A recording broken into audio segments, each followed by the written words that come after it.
নমস্কাৰ, এটা নতুন ভিডিঅ'লৈ আপোনালোকক পুনৰবাৰ স্বাগতম জনাইছোঁ। আশা কৰোঁ আপোনালোক সকলো ভালে কুশলে আছে। আৰু বাৰু ময়ো বৰ ভাল নাই বাৰু আজি, কাৰণ অলপমান গা বেয়া, চৰ্দি। আৰু কথা হ'ল, কালি ৰাতি গাঁৱত ৰাস আছিলে। ৰাসত অলপ 3মান বজালৈকে ৰাস চোৱা হ'ল, ওপৰৰ পৰা নিয়ৰ সিফালে।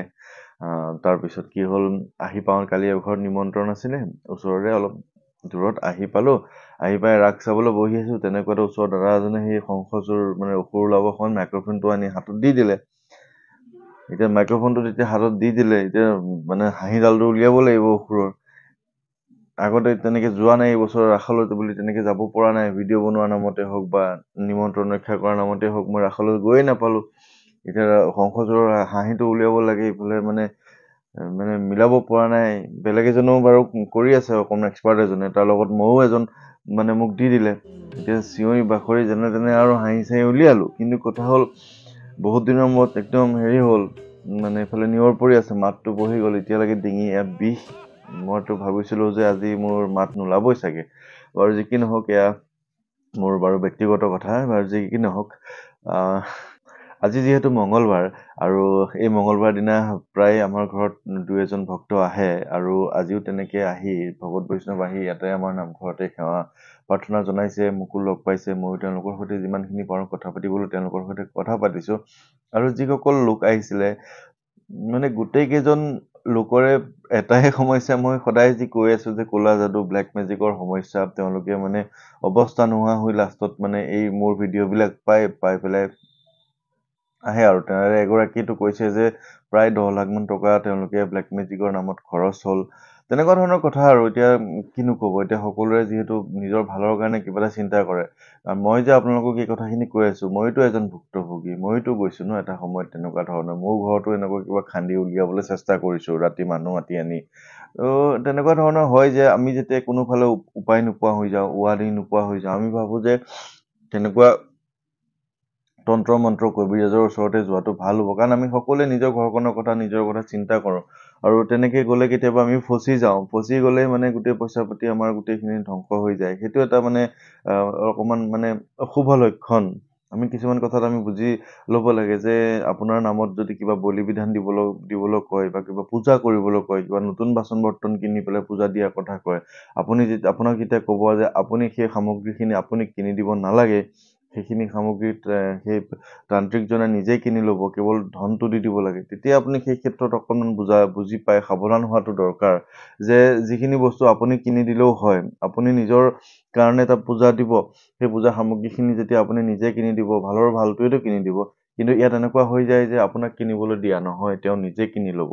তেনেকুৱা কিছুমান কথা আমাৰ ইয়াতে চলি আছে, যাৰ কাৰণে অকণমান মানুহবিলাকৰ পইচা পাতি ক্ষতি হয়। এবাৰত ভাল নহ'লে কয় যে আপোনাৰ অমুকটো থাকি গ'ল, আকৌ এটা পূজা দিব লাগিব। তেনেকে পূজাৰ নামত, প্ৰত্যেকটো পূজাৰ নামত মানে মইতো এনেকুৱা মানুহ দেখিছোঁ যে একেবাৰতে 1 লাখ 1.5 লাখ টকা বিচৰা মানুহো দেখিছোঁ। আৰু মানুহে নিজৰ ভালৰ কাৰণেই দিয়ে, ভাল চিন্তা কৰি, কিজানি বা সেইখিনি কৰাৰ পিছত ভাল হয়। কিন্তু তেনেকুৱা ধৰণৰ ভাল নহয় আচলতে। যিবিলাক মানুহে সঁচাকৈ বা সঁচা অৰ্থত তেওঁলোকে বেজ কবিৰাজ বা তান্ত্ৰিকতা কৰি আছে, তেওঁলোকৰ ওচৰত গ'লে মানুহে সুফল পায়। কিন্তু আজিকালি কিছুমান ভণ্ডামি যে চলি আছে, এই ভণ্ডামিৰ নামতে, পূজা দিয়াৰ নামতে হওক বা বলি বিধানৰ নামতে হওক, বহুত টকা পইচা আমাৰ মানুহৰ কষ্টৰ ধন কিন্তু লৈ গৈ আছে। তাৰ বিৰুদ্ধে মই মাত মাতিবলৈ চেষ্টা কৰি আছোঁ। আৰু আজিও তেনেকে 2-এঘৰত নিমন্ত্ৰণ আছে, মই যাবলৈ চেষ্টা কৰিম। কিন্তু মাতটো নোলোৱা হেঁতেন মই নগ'লোহেঁতেন। কিন্তু যিহেতু মাতটো অলপ হ'লেও ওলাইছে, মোৰ ফালৰ পৰা যাবলৈ মই চেষ্টা কৰিম। অকণমান টোপনিও আহি আছে। মই আপোনালোকক এটা কথা সুধিব বিচাৰোঁ যে মই যে আপোনালোকৰ যিসকলৰ ঘৰত গৈছোঁ, তেওঁলোকে ভিডিঅ' মোৰ চাই আছে যিসকলে, তো তেওঁলোকে আচলতে মোক এই কমেণ্ট যোগে জনোৱাটো দৰকাৰ যে তেওঁলোকৰ সামান্য হ'লেও সুফল পাইছেনে নাই, বা যি কাৰণে মোক তেওঁলোকে নিমন্ত্ৰণ দিয়ে, মই যাওঁ, তো তেওঁলোকৰ সমস্যাবিলাক অলপ হ'লেও সমাধান হৈছেনে জনাটো প্ৰয়োজন। নহ'লে এনেকুৱা হ'ব, কেৱল মই কথাবিলাক কৈ থাকিম, আপোনালোকে মানে কথাবিলাক মানে এই স্বয়ম্ভু শব্দটো উৎপত্তি হৈ যায় তাত তেতিয়া।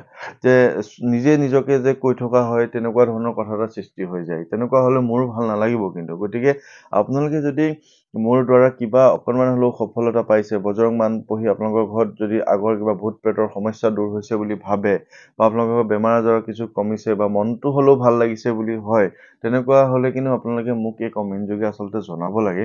তেতিয়াহে অন্য এজন লোকে সেই কথাবিলাকৰ পৰা অনুপ্ৰেৰণা পায় বা আপোনালোকে বেলেগ দিশত নগৈ ভগৱানৰ দিশলৈ অহাটো অকণমান সম্ভৱ। নহ'লে মানে মই অকল কৈ থাকিম, এদিন কৈতো মই স্তব্ধ হৈ যাম, মই বন্ধ হৈ যাম। কালি এজনে ফোন কৰি কৈছিল যে আপুনি সদায় ভিডিঅ' দিব। মই কৈছিলোঁ যে সদায়তো যিমান পাৰোঁ মোৰ ফালৰ পৰা চেষ্টা কৰি আছোঁ, কিন্তু কেতিয়াবাতো এদিন ময়ো নোহোৱা হৈ যাম। মইতো আপোনালোকৰ মাজৰ পৰা হেৰাই যাম, নহয় জানো? সদায় যে থাকিম তেনেকুৱা ধৰণৰ কথা নহয়। আজি এতিয়া কিবা এটা ভাবিছোঁ আপোনালোকৰ কাৰণে কৰি আছোঁ, কাইলৈ পৰহিলৈ হয়তো কৰিব নোৱাৰোঁ বা হ'বও পাৰোঁ। যিহেতু ময়ো মানুহ, ময়ো একদম প্ৰেক্টিকেল কথাবিলাক কওঁ। কিবা অপায় অমংগলত ময়ো আপোনালোকৰ মাজৰ পৰা একেবাৰে নোহোৱাই হৈ যাব পাৰোঁ। তেতিয়ানো কেনেকে ভিডিঅ' দিম? গতিকে কিবা এটা যে আপোনালোকৰ কাৰণে কৰি আছোঁ, ভাল ফল যে আপোনালোকে পাইছে, তাৰ কথাখিনি আপোনালোকে কমেণ্ট যোগে যেতিয়া জনাব, তেতিয়া দুই এজন মানুহে কিন্তু গম পাব যে এওঁ কিবা এটাতো কৰিছিলে সমাজৰ কাৰণে। নহ'লে মানে সেইটোৱে আৰু যে কিছুমান মানুহেতো আজিও বিশ্বাস নকৰে।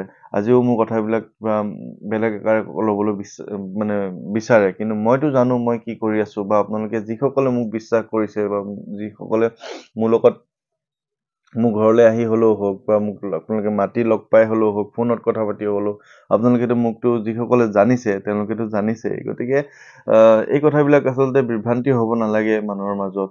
আজি অকণমান মনটো সেইকাৰণে বেয়াও হৈ আছে আচলতে। মনটো অলপ আৱেগিক হৈ আছে। কিবা এটা দুখ লাগি আছে যে সদায়তো চাগে ভিডিঅ' দিবও নোৱাৰিম। সদায় ক'তনো চাগে এনেকে ধৰণে কৰিব পাৰিম। আৰু এই যে যাত্ৰাবিলাক কৰি আছোঁ, মই কালিও কৈছিলোঁ যে মই আকৌ উজনিৰ ফালে যাম। কিন্তু এতিয়া ভাবিছোঁ যোৱাটো উচিত হ'ব নে নহ'ব।